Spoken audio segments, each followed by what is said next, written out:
If you guys enjoy what I do, be sure to hit that like button and subscribe. It really helps the channel and it's free and easy to do. Welcome to my channel where we cover the lore of Final Fantasy XIV. We cover the stories both big and small, the epic and the cute, the silly and the tragic. I hope you all enjoy the ride, and welcome to the Chronicler of Lore.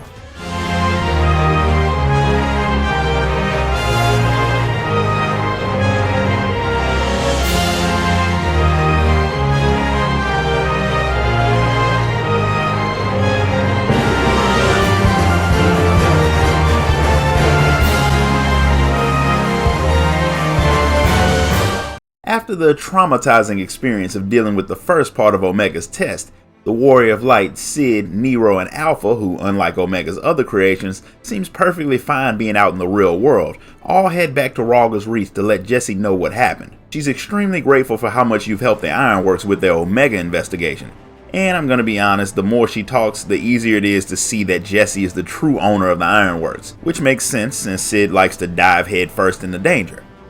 When she finally notices Alpha, she decides, since he followed Cid home, that he's basically part of the Garland Ironworks family, and since he's cute, she wants to make a lot of merchandise out of him, which is pretty good business. People buy cute things, and businesses like money.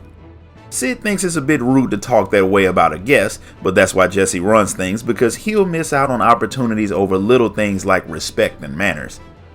Usually Biggs and Wedge would be there to add their own unique brand of insanity to the group, but for some reason they haven't made it back from Omega's control room yet, which has Cid a bit worried since that place isn't exactly safe, so he decides to take his ship and go and check on them. And to make sure he doesn't get sidetracked, Jessie sends you and Nero with him, and Cid decides to bring Alpha to keep Jessie from starting her plan of making toys out of him. Out in the Cardinal Flats, you find both Biggs and Wedge badly injured. A monster had appeared out of thin air to attack them. Omega's voice comes over the computer system claiming that his mission was a failure since Biggs and Wedge survived. But since the attack did stress you out, his original objective was fulfilled. Omega doesn't even try to hide the fact that it attacked your friends. It can create simple life forms instantly anywhere, and while they won't be a threat to the Warrior of Light, most of your kind are far more squishy, and Omega could set hordes of creatures loose in any city or crowded area that he chooses, raining death and destruction down on the people without warning. Omega's plan is still to find a formidable warrior, but during his hunt for proper test subjects, he came across people who others called heroes. Throughout history, they were unremarkable people who managed to overpower far superior beings by doing what some people would call miracles. If it had happened once or twice, Omega could have ignored it, but it's far too common for him to simply write off. That's what the robot wants to understand. That way, if this power to transcend one's limits is something he can learn, he'll add it into his own evolution.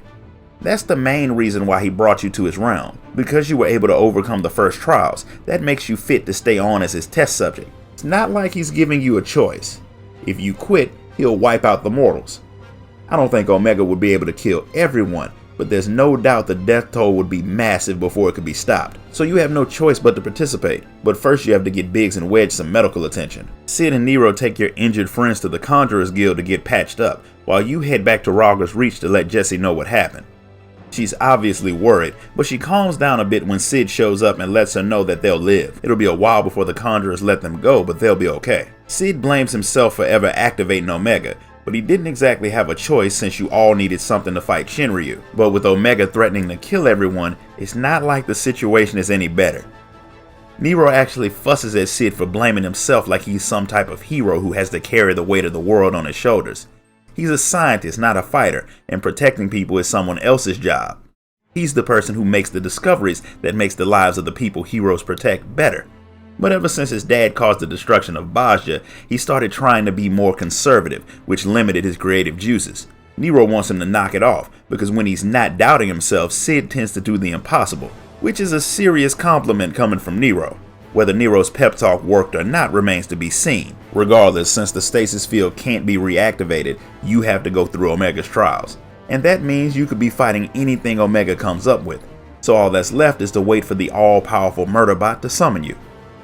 Before they were attacked, Biggs and Wedge had found a tombstone, so Cid's gonna use this little bit of downtime to see what information it has on it, just in case it might help you with the next thing Omega throws at you. It doesn't take long for the Ironworks to detect a surge of energy from the yawn, which means Omega is probably getting ready for the next test. Despite the impending doom that would come if you were to fail one of these tests, Nero seems to be excited about all of this. But since you don't have a choice but to participate, you may as well have fun. Which means it's time to head back to the yawn. But before you leave, Jesse gives Alpha his very own Garland Ironworks uniform, which Jesse made primarily to advertise some of their merchandise. With that out of the way, it's back to the yawn you go, and once again Midgard-Sormer comes with you. When you step back into the rift, it's pretty clear that some things have changed. Some of the floating eggs are missing. That's because while you were away, Omega kept his experiments going, and half of his test subjects were wiped out, all in the fashion he had predicted. All of them except for yours. To remind you of what he will do if you fail, Omega shows you the images of Biggs and Wedge lying on the floor half dead after his attack. Midgard-Sormer asks his old enemy what has it actually accomplished since the end of their war, other than simply still being alive.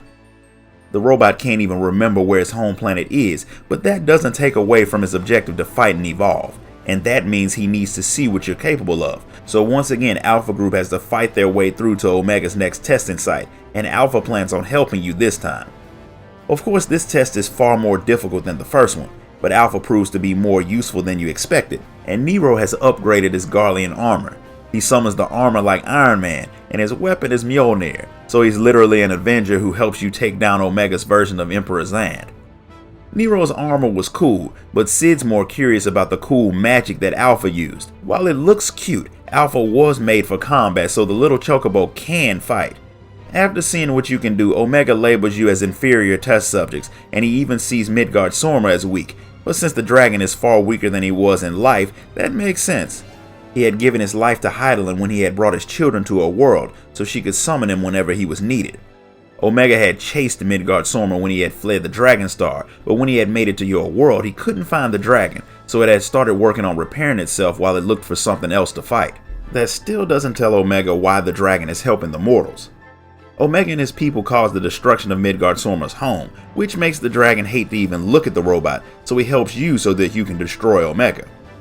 That thought is illogical because even Midgard-Sormer in his prime couldn't beat the robot, so helping something as weak as you doesn't make sense. But that doesn't matter. It's time for you to enter the Sigmascape and continue the test. In the Deltascape, the image that was floating on the giant egg was a castle. This time the image is a mask. Sid and Nero have no idea what it is, but it's very creepy. Since they don't have anything to go off of, they can't figure out what you're going to face, so you'll have to go in your first challenge blind. That challenge is against the Phantom Train. This fight should bring back a lot of memories for those of you who played Final Fantasy VI, but unfortunately you can't suplex the train. You do stop it nonetheless. That fight was extremely strange, but it gave Sid the data he needed to figure out the Sigmascape. Apparently it is the recreation of a devastated world that has some places with names similar to the ones in your world like Doma, but their histories are different. As for your next opponent, it is Chartanuk, which is a demon that possessed a painting. Nero has actually built something to help you change things around you by painting to help you counter the powers of the demon. And as payment for his efforts, he wants some tea, but the teapot was empty, which makes him insult Sid's parentage. Since the two are arguing over the tea, Alpha decides to set one of his cards with a picture of spring water on it beside the teapot before you dive back into the Sigmascape to fight the demon of the painting. The fight was intense, and without Nero's little toy, you wouldn't have won, but you had it, so you won. Of course, the magic brush was only meant to work there, and if you try to use it anywhere else, it won't do anything. After the battle, Sid gets a call that Biggs and Wedge have recovered, and they're heading to the yawn to see you guys. Nero, of course, stays in the rift to try and learn more while you, Sid, and Alpha go to check on your friends. The two of them weren't exactly supposed to be up and out, but they didn't want to lay around while you fought. But you're all making things work without them, although the little jobs like keeping the teapot full have been getting neglected. The two agree to go rest, but they want you all to call them if something goes wrong. While you're talking to your friends, Nero learns that the next challenger isn't all that special, but your fourth opponent may be a problem because he seems to be nothing but total chaos. While he's working, he takes a sip of his tea, which was apparently made with salt water, which makes Nero think that studying Alpha's cards might be a good idea. The whole time he's working, Omega is watching, and he decides that your group is getting too comfortable, so he attacks Nero. Whatever Omega didn't kill Nero, but he doesn't look well when you guys return. Instead of telling you about the attack, he blames it on the salt water in the teapot. He knows Sid didn't do it because he didn't fill the teapot at all. Instead, the water came from the card alpha used by the pot. Nero leaves Sid to help you deal with the third challenge while he gets ready for number 4. The third one is against someone called Guardian, and it should be a straightforward fight. The machine is designed to switch through a bunch of different fighting styles, but compared to what you fought before, it's nothing special and you take it down a lot easier than some of the others. The things that you fought in Sigmascape show that whatever world Omega copied was very advanced in both magic and technology. Sid wishes they could have learned from them, but it's time for the last fight in this world. It's against someone that every Final Fantasy VI player will know very well, Kefka. Sephiroth may be the most famous Final Fantasy villain, but he failed at destroying the world. Kefka succeeded and obtained godlike power, and that's what you're going up against. And Kefka is insane, so figuring out his techniques won't be easy, so Nero tweaked the monitors so he can watch the fight more closely, that way he can help you. Kefka is just as crazy as he was in his own world, and he's just as powerful, but he lost to Terra and her crew in Final Fantasy VI, and he loses to you, which concludes your test in Sigmascape. With the fighting done, Nero finally collapses, which forces him to admit that Omega had attacked him. But he doesn't regret staying behind alone, because regardless he can safely say that the only reason you survived the Sigmascape is because of him and his inventions. But he knows he won't be able to help with the next round, so Sid's gonna have to step it up, both to beat Omega and to fulfill his goal of freedom through technology. Omega congratulates you on your victory, once again overcoming your limits and beating enemies who were stronger than you. He thinks he's figured out how you do what you do. During regular activities, you subconsciously limit your strength, but when you fight, your power increases by an unpredictable amount, which means he needs to put you in serious danger to see what your true power is, and he decides to do it right now. Omega seals the Warrior of Light in a prison, and in 3 minutes he's going to kill you, so you'd better do everything you can to escape. Alpha tries to break you free, but he's far too weak, so Midgard Sormer draws on all of the power he has left to shatter your prison, but using that much power forces him to hibernate until his strength comes back. Before he fades away, he tells Omega that trying to force you to use a power he doesn't understand is stupid. If he wants to see your true power, he needs to finish his experiments, not try to skip steps. He fades away and Omega decides to listen to his words and let you recover before the next test. Before he changes his mind, you, Sid, and Alpha take Nero back to Raga's Reach to give you a report to Jesse and to get Nero some medical attention. He's not doing well. He was hurt pretty badly by Omega's creation, and it was a miracle he stayed on his feet for as long as he did. But it goes without saying that he won't be able to join you when Omega summons you again, meaning your crew has gotten even smaller as you get ready to step into the final leg of Omega's test. And that's where we're going to stop for today.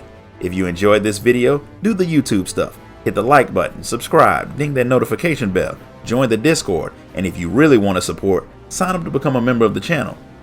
Until next time, guys. Later.